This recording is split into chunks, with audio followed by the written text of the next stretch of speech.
Have you ever lived through a life so cruel? Every memory burns like hot iron against your skin. That was exactly what happened to me. Back in my past life, my elder sister lay deathly ill, and my wicked stepmother twisted the whole situation. She tricked me into climbing into the bed of my sister's husband, the Marquis. After that night, my stepmother screamed that I was shameless trash. She demanded I spend my whole life slaving away to make amends for the sin they'd forced on me. Strangely enough, my dying elder sister was the only one who offered me any shred of mercy. Right after she passed away on her wedding night, she arranged for me to enter the Marquis household as his secondary wife. Years rolled by. My sister's 2 children grew up, got married and built lives of their own. I wasn't even 30 years old, yet every piece of my spirit had worn thin. I wasted away, confined to my deathbed. Piers, the Marquis, stood beside me. His face was usually cold as ice, but for the very first time, real emotion flickered across his features. That was when he spilled the awful truth. It had all been plotted from the very start. My elder sister and my stepmother had dreamed up the whole trap, and Piers had simply gone along with their scheme. "If there is another life," he'd murmured to me, "I will give you a child." I stared out at the peach blossoms drifting past the window. Using every last spark of strength left in my failing body, I pushed his hand away. Then darkness swallowed me. When my eyes fluttered open again, I was standing in a parlor, holding a bowl of steaming bird's nest soup for my stepmother. I had traveled back in time. This go-around, she would be the one destroyed by her own wicked schemes. Steam curled upward from 2 bowls of bird's nest sitting right in front of me. My stepmother sat across the table. Her skin was perfectly maintained, and she wore a soft, gentle smile. I gazed down at those bowls, and every nightmare from my previous existence flooded straight back into my mind. Once I drank that soup in my old life, I woke naked and aching in Piers' bed. Panic crashed over me. Then the doors flew open. My stepmother and my stepsister stood in the doorway. My stepmother struck me so hard my ears rang. She pointed her finger directly in my face, shouting that I was vile. Piers pulled his clothing into place and stared at me like I was nothing but disgusting filth. My father flew into a towering rage. He nearly beat me to death. My elder sister took pity on my suffering. Even so, after she died on that fateful wedding night, she still arranged for me to become Piers' secondary spouse. For 10 long years before I turned 30, I drank bitter contraceptive tonics he brought me. Every drop stole my chance to bear a child. It drained every bit of my vitality. I lowered my gaze. I forced all that boiling hatred deep down inside where no one could see it.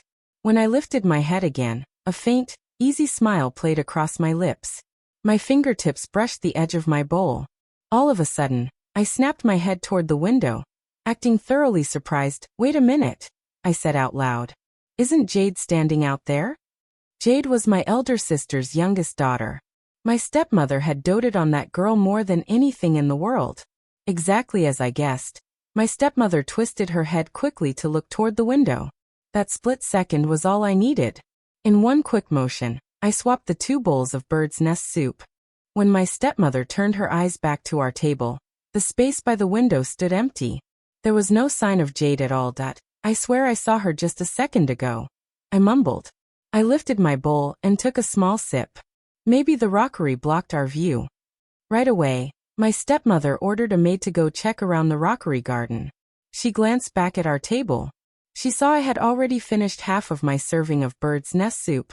Her smile widened. "Mother," I told her, tipping my head pleasantly, "you ought to drink yours too. It will taste terrible once it grows cold." "Very well," she replied. My stepmother picked up the bowl that now held the doctored soup. One slow spoonful after another, she ate its contents. I kept my eyes lowered. I watched the movement of her throat as she swallowed. In my old life, drinking that very soup had shattered my whole future beyond repair. Now it was her turn to taste that ruin. That day marked my father's birthday. Since my elder sister was gravely unwell, our household skipped the big lavish celebration. Only a handful of close family acquaintances came for the feast. My elder sister looked terribly frail. Thick layers of makeup could not hide how gaunt and worn out she had grown. My stepmother told me to walk her back to her private chambers, so she could rest. My elder sister clamped tight onto my hand. She moved very slowly as we walked into her room. She leaned against her bed frame and turned to face me. Xiao Xiao, she asked quietly. What do you think of Piers? I put on a look of genuine confusion. Elder sister, I answered her. I already have a formal betrothal. You shouldn't be asking me questions like that. She studied me for a long moment, then gave a faint smile. This illness is making my mind foggy. Please do not hold that against me. With those words, she lay back on her bed and slipped fast into sleep. I watched the candle flame flicker and dance. My thoughts drifted straight back to my past life. My elder sister feared that once Piers remarried, he would treat her 2 children cruelly. Even though I already had a fiancé, she had joined hands with my stepmother to set that terrible trap. They robbed me of my honor. They ruined my reputation. They forced me to marry into the Marquis estate. And for the rest of my days inside those walls, they controlled every single part of my existence. This new life was different. I would let them dig their own graves. Not long after drinking the spiked bird's nest, my stepmother's eyelids grew heavy. She slumped over, leaning all her weight against my shoulder. I supported her body as I walked toward Piers' sleeping quarters. I pushed open his chamber door. The air inside reeked of wine. Piers lay fully clothed upon his bed, his eyes shut tight. By the glow of candlelight, I could make out every line of his face. A wave of sharp nausea rolled through my chest. I remembered what had happened in my past life. He had not been completely drunk that night. He had seen perfectly clearly that it was me. Still, he had chosen not to stop any of it. I drew in a deep breath. I softened my voice. Second young lady, rest in here for just a little while. I shall return shortly. I gently guided my stepmother behind the bed curtains. Then I blew out the burning candle. A moment later, I pulled the door closed behind me. From inside the room came rustling sounds. Fabric shifted. The bed hangings swayed back and forth. Mixed into all that noise, I could hear a woman's muffled struggles and soft, broken whimpers. I tilted the corners of my mouth upward. I turned and walked away. Segment 2. Facing my birth mother, I headed straight for my birth mother's rooms. She sat bent over, carefully embroidering my wedding gown. A small tender smile rested on her lips. She was completely absorbed in her work. When she noticed me walk in, her eyebrows drew together slightly. Aren't you supposed to be in the front hall keeping elder sister company? She asked. Why have you come back here? If this had been my previous life, those words would have sparked a bitter quarrel right away. I used to think she was shallow, vain, and trivial. I resented how she always pushed me to spend time with my stepmother and stepsister. But after that horrible scandal unfolded long ago, she had been the very only person who believed I had been framed. She had smashed her forehead hard against the floor, begging my father to uncover the real truth. Even so, to preserve the family's public name, I was still sent off to wed the Marquis. After that terrible day, she never wore cosmetics again. She set aside all her fine jewelry and brand new garments. When I visited her 1 year after my marriage, she looked as if she had aged 10 full years overnight. She handed me a cloth bundle. Inside were all her ornaments and fancy dresses, traded away for gold and silver coins. Tears streamed down her cheeks as she spoke. Your mother lacks the power to protect you, Xiao Xiao. Please look after yourself, no matter what. Later on, Piers banned me from visiting my family home. I never even got to see her one final time before she passed. Staring at her familiar face lit by lamplight in this present life, my eyes filled with tears. My mother panicked. She set down the needlework, stood up and reached out to touch my cheeks. What is wrong? Did your stepmother scold you? I threw myself right into her arms. I could not hold back my tears any longer. No, Ishubat. I just missed you all of a sudden. Her body stiffened for a brief second. Then she began patting my back, just like she had done when I was a small child, soothing me to sleep. There now, she said, a gentle laugh in her tone. You are about to get married. Why are you acting so clingy? Once General Wanhan comes back from the frontier, your wedding will take place. Then I will have nothing left in this world to worry over. I hugged her as tightly as I possibly could. I buried my face in the curve of her shoulder. Yes, I whispered. I will marry into the general's household safely, and then I will bring you to live with me. Her hands paused. She spoke in a quiet murmur. What kind of mother goes to live in her daughter's household? As long as you live well, I could die happy. I pretended to feel cross. Absolutely not. I want you to stay beside me forever. You will also help me watch over my children. A bright smile bloomed across my mother's face. Very well. I will do as you say. I sat beside her while she kept working on my wedding dress. All the while, I kept one ear open, listening for any commotion outside our chamber. About the length of time it takes for one incense stick to burn down, a maid named Xiaoa stumbled into the room. She was gasping for breath. Madam, something terrible has happened, she cried out. The second young lady is in huge trouble. My mother glanced toward me where I sat beside her. She let out a sharp huff. What foolish talk are you spouting? Xiao Xiao is right here with me. How could disaster fall upon her? Xiaoa looked utterly confused and shocked when she laid eyes on me. She stammered over her own words. But everyone out in the courtyard is saying that the second young lady climbed into the elder uncle's bed. My mother flew into a blazing rage. That is complete nonsense. Xiao Xiao has been with me this entire time. Who is spreading these vicious lies? I held my furious mother back with one hand. My voice stayed calm and steady. Mother, this is most likely some misunderstanding. Let us walk over together. Once people see that I am right beside you, these rumors will fade away of their own accord. My mother gripped my hand firmly. Her face had turned pale. Yes, I will go find your father immediately. Noise and chaos echoed from the guest quarters. I could already guess exactly what had taken place. My elder sister had marched over with servants to catch me in adultery. Instead, she had found my stepmother tangled in that bed. Even with that shock, she still hoped to save her own mother's reputation. She would try hard to twist everything around, insisting that it was me in that bed. If she succeeded, the visiting guests would not dig deeper. They would simply accept her version of events. My elder sister's heart was truly cold. For the sake of safeguarding her own two children's futures, she was fully willing to destroy my reputation and my upcoming marriage. What right did any of them have to ruin my life? My mother and I hurried toward the guest rooms. Halfway there, my older brother Du Qing blocked our path, flanked by several household guards. Our aunt stepped forward, putting herself in front of us. Du Qing, she called. What is the meaning of this? Du Qing glanced my way. Guilt showed plainly across his features. Xiao Xiao, I truly am sorry, but I cannot let you step out before all these guests today.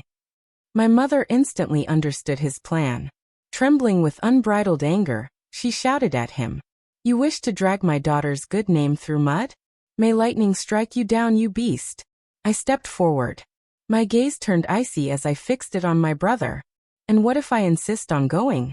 Du Qing waved his hand. The guards advanced, ready to seize hold of me. I pulled a small carved token out of my sleeve. Who dares lay a hand on me? I called out loud. I am the betrothed bride of Cavalry General Wanhan. This token belongs to the Crown Prince. To see this token is equal to standing in the Crown Prince's own presence. Fall to your knees this instant. The guards froze in their tracks. None of them dared move closer. But Du Cheng's resolve hardened. He ground his teeth together. Locked the second young lady inside the side chamber. 100 taels of silver for every man who carries this out. For ordinary working men, the Crown Prince felt far away. Cold hard silver money was something they could reach out and touch. At those words, the guards advanced toward me again. My fingers tightened around a dagger hidden inside my wide sleeve. I prepared to drive its point straight into the eye of the first man bold enough to grab me. Right then a clear, powerful voice boomed out across the courtyard. Who gave you permission to touch my fiancé? Segment 3. Wanhan returns. A man stepped out from the deep shadows. He had broad, strong shoulders and a slim waist. He was handsome and upright. He cast his eyes over Du Cheng, every word dripping with cold displeasure. Young Master Du, he said. Do you choose to ignore the Crown Prince's token now? Du Cheng's face darkened the second he saw Wanhan. Wanhan, he blurted out. Weren't you stationed far away on the frontier?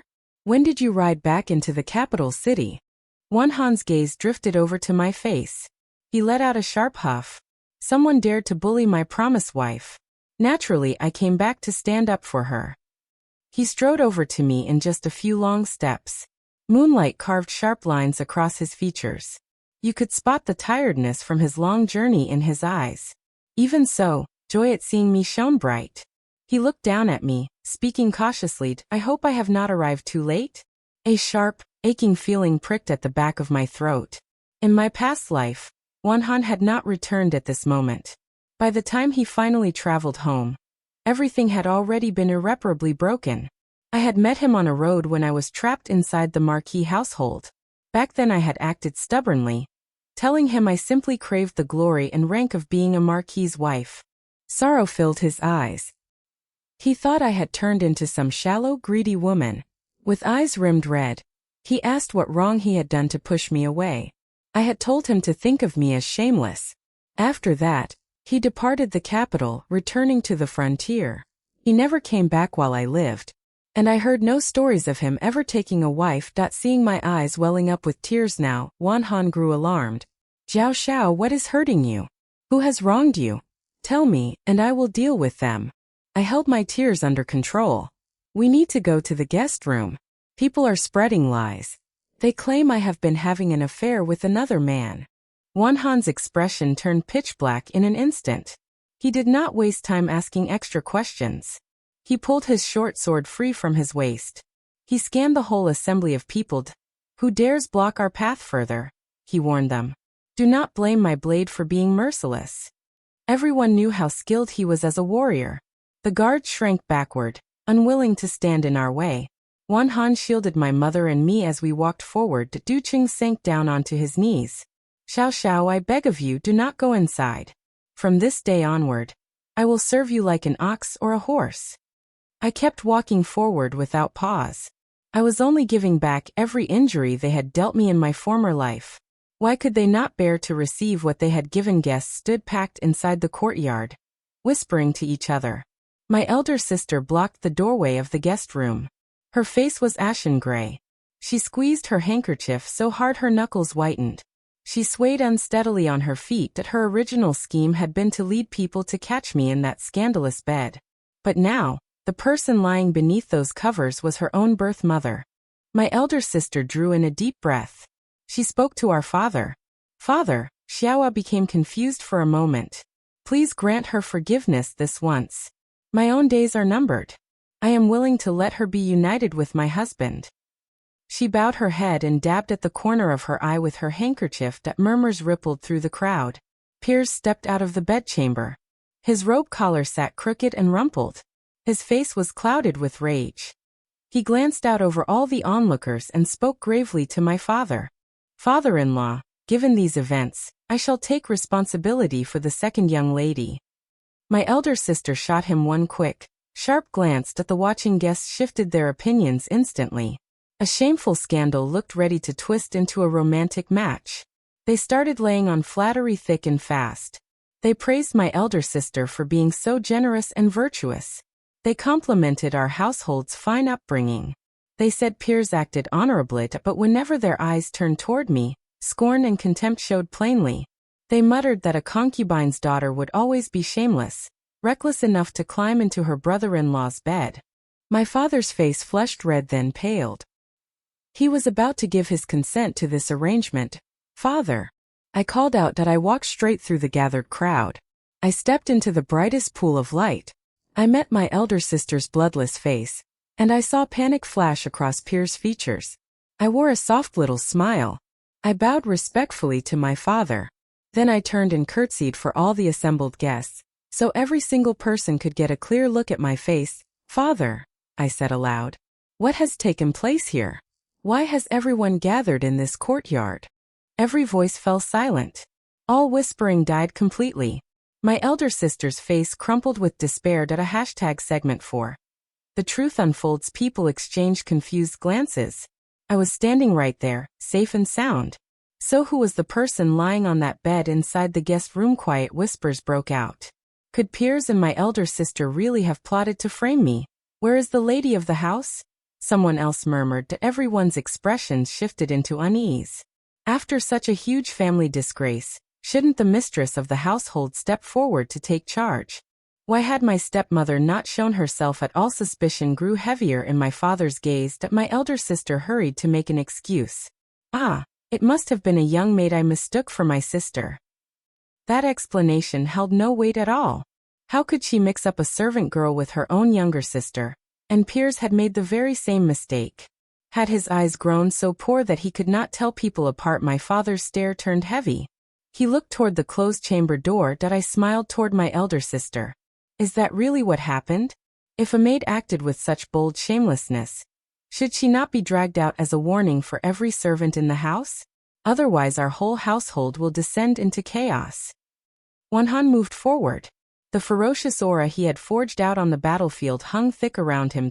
I, too, would very much like to meet this mysterious maid who gave you cause to slander my betrothed wife.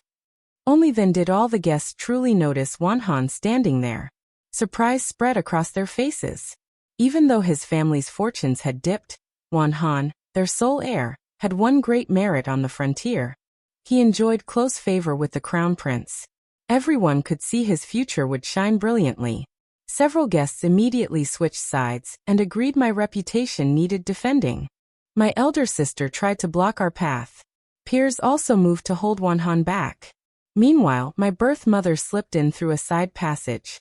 My elder sister tried to stop her, but it was already far too late. My mother ripped aside the bed curtains. Her voice cut sharp through the air. Let me see exactly which wicked girl dares to slander my daughter.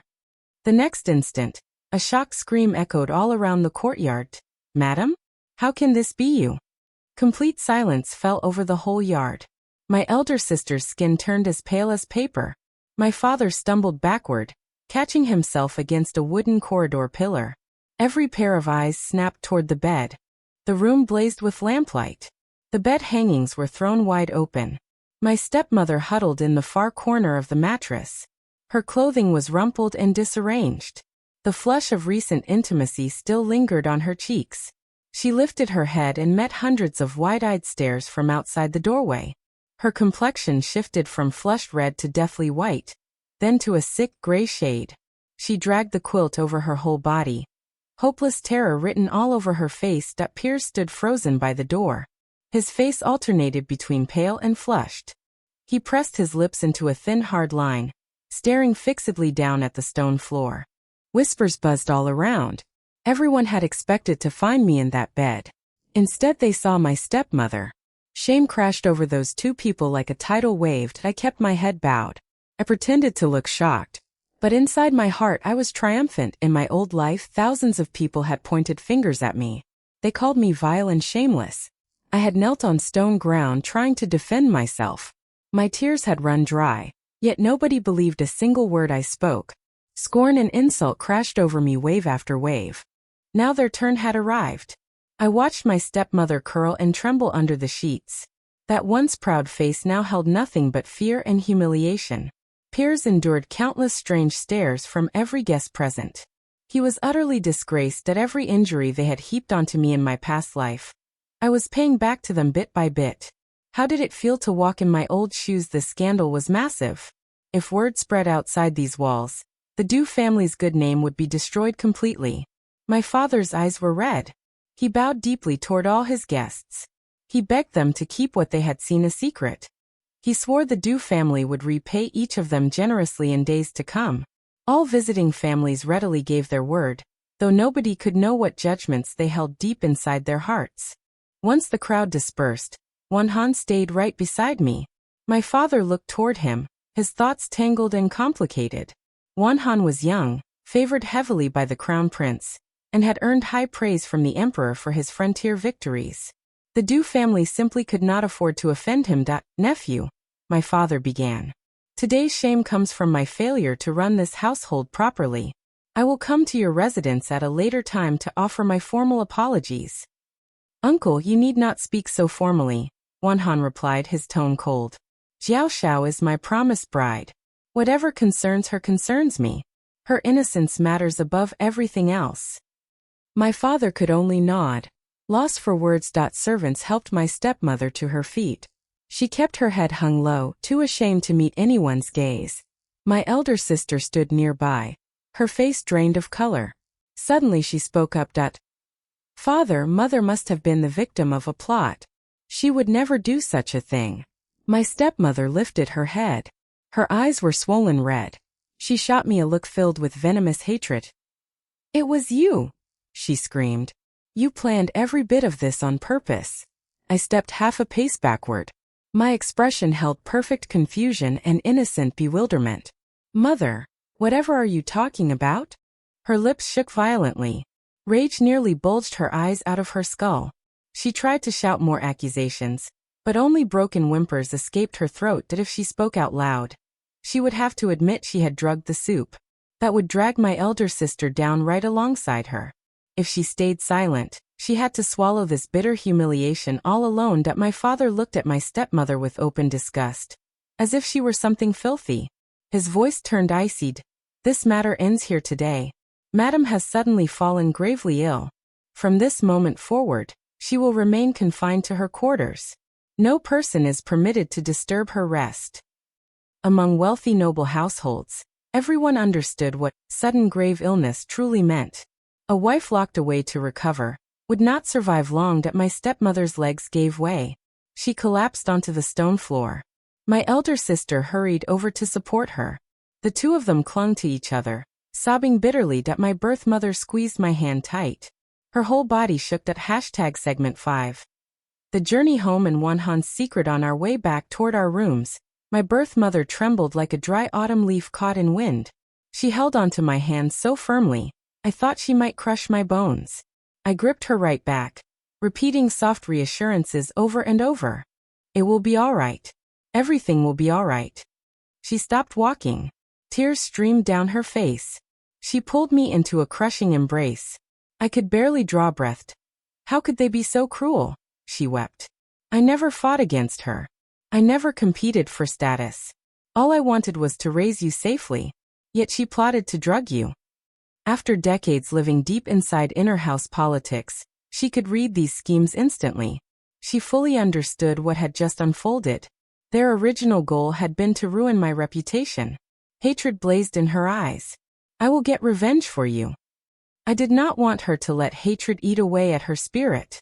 She loved wearing fancy hair ornaments and beautiful new gowns. She deserved to keep those simple joys in life. Mother, I am safe, I told her. I held her hands gently. You saved me today.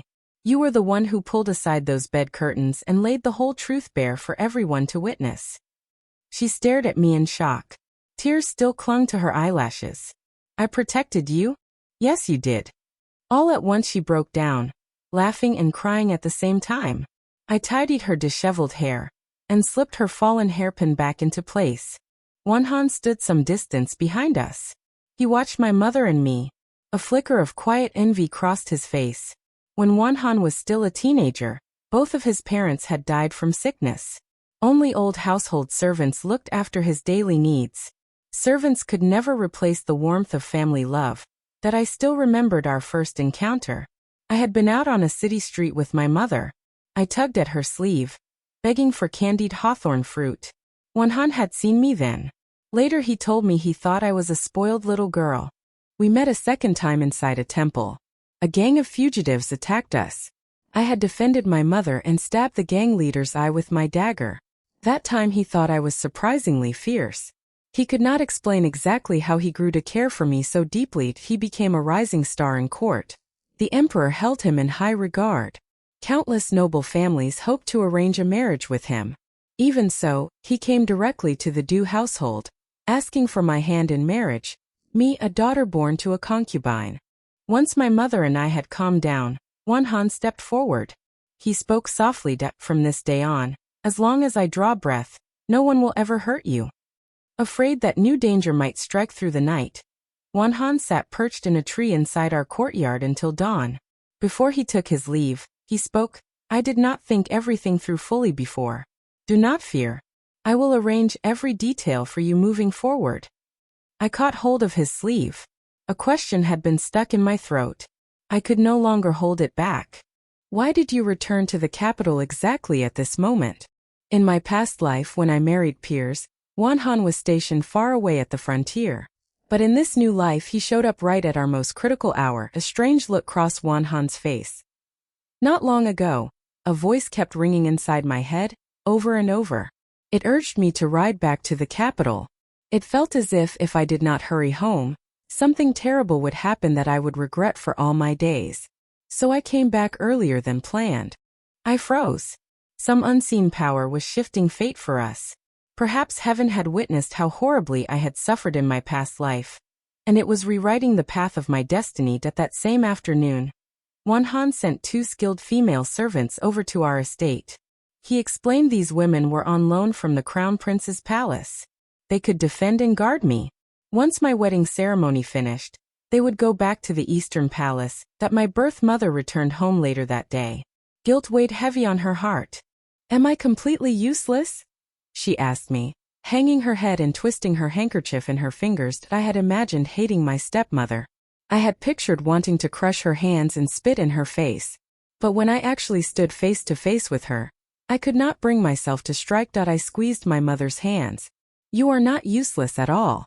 You are simply too kind to this world. Do not force yourself to carry heavy grudges.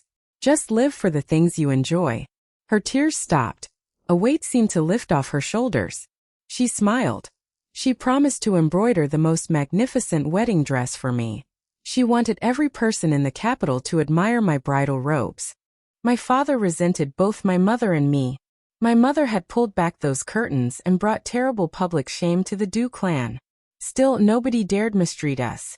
Thanks to Wan Han's influence, my father would not dare skimp on my dowry. 2 days passed. Messengers arrived from the Marquis residence.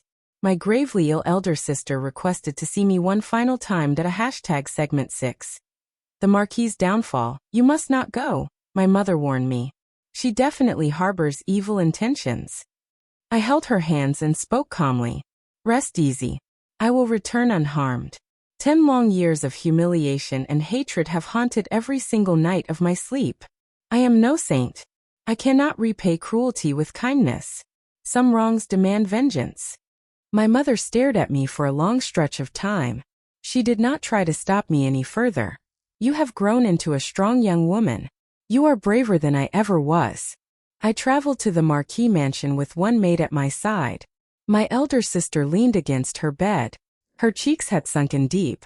She looked like an oil lamp whose flame was nearly burned out. When she caught sight of me, tears rolled down her face. Jiao Xiao, she whispered. I was wrong. She stretched out her hand toward me. I stood perfectly still and did not move an inch. I treated you as my own little sister. It is only right that you hate me. But I do not have many days left. Can you set aside your anger, out of pity for me? She coughed hard for a while, catching her breath before she kept speaking. You will wed General Wan Han. His future shines bright. I only beg you for one small favor. My 2 children are still so young. Will you look out for them from time to time?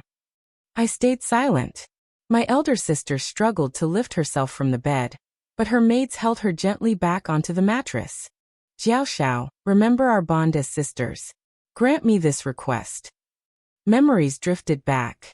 Before all these disasters unfolded, our sisterly bond had been warm and genuine.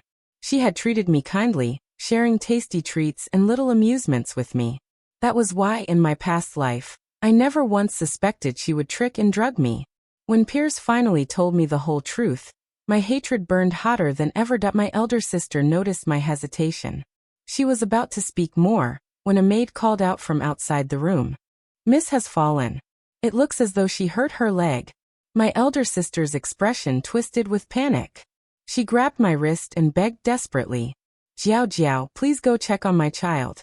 I beg you. You are all I have left. I looked at her gaunt, pale features. Nothing remained of her once plump, pretty appearance. Very well. I answered. I pulled free of her grip and walked out of the bedchamber. The maid led me down long twisting corridors, past rockery formations. At last we halted before a tightly closed door. She is inside this room, the maid told me. I pushed open the door and stepped inside by myself. There was no young girl there at all. Only Piers stood waiting. He wore a deep blue silk robe. Even as a father of 2 children, he remained handsome, like a carefully painted portrait. But I knew corruption hid underneath that fine surface. "Where is the young lady?" I asked. Piers turned toward me. A strange glint sparkled in his eyes. He looked exactly like a hunter watching prey walk straight into his trap. He advanced toward me. I stepped backward. He stopped 2 paces away from my body. His voice held condescending ease. "Jiao Xiao, you are the one who put my wife's mother into my bed that night, are you not?" I lifted one eyebrow. I dropped all pretense. "Yes. That was my doing. Did you find the experience unsatisfying?" Darkness washed over Piers' face. His Adam's apple bobbed up and down. He fought hard to hold back powerful emotions. He had always prided himself on being honorable and clean living. Now he had shared a bed with a woman old enough to be his mother. Just thinking about it filled him with lifelong disgust. He stared hard at me. A cruel smile spread across his lips. "Do you believe you will walk out of here today? I let you escape once. This time you will not get away. Do not fear. I will treat you far better than that brute Wanhan." He advanced step by step toward me. I did not run or flinch. Confusion flickered across his brow. He had expected me to panic. Silently, the back window creaked open a crack. One of Wanhan's skilled maids slipped into the room. Before Piers could react, she twisted both his arms behind his back in a blur of sharp movements. He grunted and crashed down onto his knees on the floor. "Miss, what shall we do next?" the maid asked. "Tie him up." I ordered that they gagged Piers and bound him securely to a wooden chair. Real fear finally showed on his handsome, cold features. I walked up to him and looked down. "You are the man I hate most in all this world. You are a faithless husband and a cold-hearted father. My elder sister lived in terror before she died, because she understood exactly how selfish you are. She knew you would never care for her children properly. You knew I already had a fiancé. Still, you joined my stepmother's plot to drug me and ruin my whole life. You are nothing but a hypocrite." Piers' eyes grew wide. He made muffled, furious noises behind his gag, that I curled my lips. "You wonder why I dared to come to this marquee mansion knowing how dangerous it is? I came here so you would receive the punishment you deserve." I drew my dagger from my sleeve. Piers thrashed violently. The chair creaked under his struggles. Despair flooded his face. Tears streamed down his cheeks. All his elegant noble composure vanished completely. Looking at his broken face, a strange quiet calm settled over my heart. I gripped my dagger firmly and struck. Blood seeped through his robes. His body jerked in terrible pain. Then his head lolled sideways. He fainted dead away. The maid stepped forward to check his condition, then nodded toward me. The deed was done. I pulled a handkerchief from my sleeve and wiped every trace of blood off my fingers in a slow, unhurried motion. The maid pushed open the rear window and held out a hand toward me. I threw one final glance at Piers slumped in that chair. I turned and climbed out through the window. Heavy footsteps thundered toward the chamber. The door burst open. My elder sister had arrived with her servants. She caught sight of Piers unconscious and mutilated in that chair. She let out one piercing scream. Her eyes rolled backward. She collapsed onto the floor, and she never woke up again. Piers' household rushed for physicians. He had no attention left to spare for anything else. My elder sister's funeral was held in plain, understated fashion. The mourning hall felt empty and desolate. My brother Du Cheng got into a shouting fight with Piers. "She bore you 2 children. Du Cheng roared. And this is how you honor her memory?" He grabbed Piers by the collar. Anger burned in Du Cheng's eyes. Hatred flared in Piers' gaze. He gritted his teeth. If it were not for her, would I have ended up in this state? Du Cheng stared, confused. What has happened to you? Piers' chest heaved up and down. His face alternated between pale and flushed, but in the end he kept silent. He could never speak of a wound that struck so hard at a man's dignity. Vague whispers about that night at the Du household began to circulate through the capital city. Several new operas were written telling tales of a mother-in-law and son-in-law. I did not attend my elder sister's funeral. That only fed more gossip. My wedding to Wanhan was scheduled 2 months away. The Crown Prince's household showed great favor toward Wanhan. They sent staff to assist with my dowry preparations. My father added an extra 20% wealth to my marriage gifts. My birth mother looked at me dressed in bright red bridal garments. Tears streamed down her cheeks. At last my daughter marries as a proper wife. I have no regrets left in this life. You and your husband must treat each other well. Do not be stubborn or petty. Husband and wife need to learn to bear with one another. I understand, I told her. Noise suddenly erupted outside our window. My mother grew anxious. What is going on? A maid stepped inside. She wore a small smile. Nothing serious. A petty thief broke in, but we have caught him. My mother relaxed. I glanced toward the maid. She gave me a quiet nod and whispered in my ear, Piers sent men to abduct you. They have all been captured. When I left my family home on my wedding day, my mother cried uncontrollably. The bridal procession stretched for 10 firecrackers popped and cracked everywhere. I sat inside the flower-decorated sedan chair, clutching red silk fabric tight in my hands. Outside, Wanhan rode upon a fine horse. He looked proud and full of spirit. Wind lifted the sedan curtain. A faint male voice drifted inside to my ears. Jiao Shao, may you know happiness. I shuddered. I lifted my head quickly. Nobody else sat inside the sedan with me. Segment 7. The truth behind the second chance. Red candles burned bright, filling the wedding chamber with warm golden light. I eventually drifted off into deep sleep. I dreamed of endless yellow desert sand. I had never journeyed to the frontier, yet I knew exactly where this place was. An aged Wanhan stood before a crumbling old temple. He faced a high Buddhist monk from western lands. His voice was rough and worn. Master, he said, I carry a regret so heavy it will not let me rest, even in death. I will pay any price to make amends. Is there a way? The monk stayed silent for a very long time. Then he spoke slowly. General, you have protected our nation and its people. You have accumulated immense merit. With that merit, plus 100 years of lonely wandering as a spirit in the underworld, you might grasp one thin thread of possibility. He paused for a moment. Your merit could buy you a lifetime of wealth, smooth fortune, freedom from sickness and disaster in your next life. Think carefully on this choice. Wanhan did not hesitate for even one heartbeat. He dropped to his knees. His voice rang firm and resolute. I would trade all of that for her to live one safe, untroubled life. The old monk chanted a Buddhist prayer. Foolish child. Sand and wind blurred everything around me. I woke from my dream.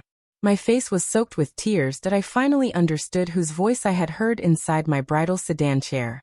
It was exactly Wanhan's voice from that dream.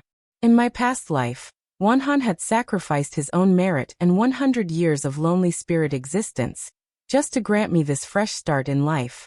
Wanhan woke beside me. He saw my tear-streaked cheeks.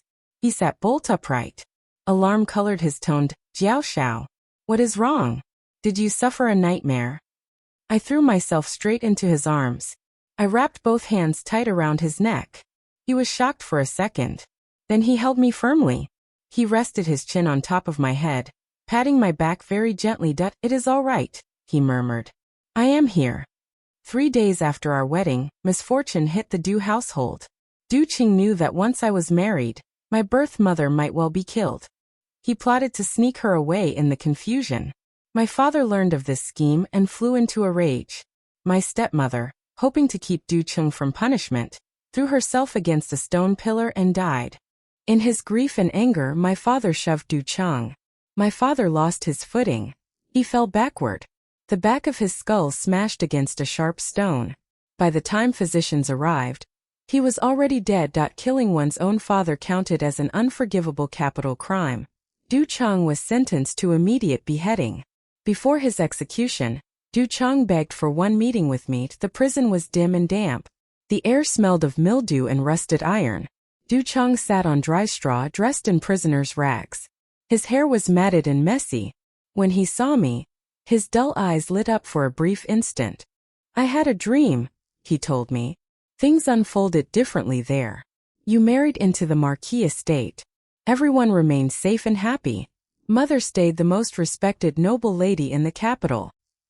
He turned his head and stared intently at me. Pain and hatred swirled in his gaze. Why could you not accept marrying the Marquis? Why did you have to destroy everything? That would never have been a good outcome, I answered him. Should I sacrifice myself to buy your peace and comfort? That happiness you dreamed of was built upon tossing me into a pit of fire. Your so-called safe world came at the cost of my suffering, my mother's suffering and Wanhan's suffering. Even if I could restart this life 100 times, I would still choose the path I walk today. Du Cheng's face drained of color inch by inch. He hung his head. He buried his face in both palms. His shoulders shook violently as he wept. I stood outside the prison cell. I watched my older brother, the same boy who once fought household servants to defend me, cry like a broken, helpless animal. I turned and walked away. Behind me, I heard his hoarse voice call out, "Jiaoshao, I am sorry." I did not look back. I stepped out of the prison gates. Bright sunlight burned my eyes. Wanhan waited beside our carriage. He held out his hand toward me. I walked forward and placed my hand into his. His palm was warm, completely wrapping around mine. "Let us go," he said. I answered. A soft smile spread across my lips. Word spread all over the capital about Pierre's terrible injury. He became the city's laughingstock. His once busy mansion grew quiet and empty. He tried countless folk remedies and spent vast sums of gold. Yet his condition never improved. His health crumbled completely. One day, he flew into a fit of rage against one of his maids. He grabbed her by the neck and slammed her body against a wall. Several other maids could endure his cruelty no longer. They worked together to pin him down and strangled him with a cloth sash. By the time his half-brother arrived, Pierre's body had already grown cold. The Marquis household did not report this to authorities. They simply announced he had died of illness. His half-brother inherited the title. Pierre's memorial tablet got tucked away in a forgotten corner of the ancestral hall. They even skipped the customary sacrificial offerings for his spirit. My elder sister's 2 children spotted me once on a city street. They walked behind the new Marchioness. Their expressions carried shadows far too heavy for children so young. I pulled my gaze away. Those ungrateful children I had tended in my old life held no connection to me in this new world. 1 more year rolled by. I gave birth to a baby daughter.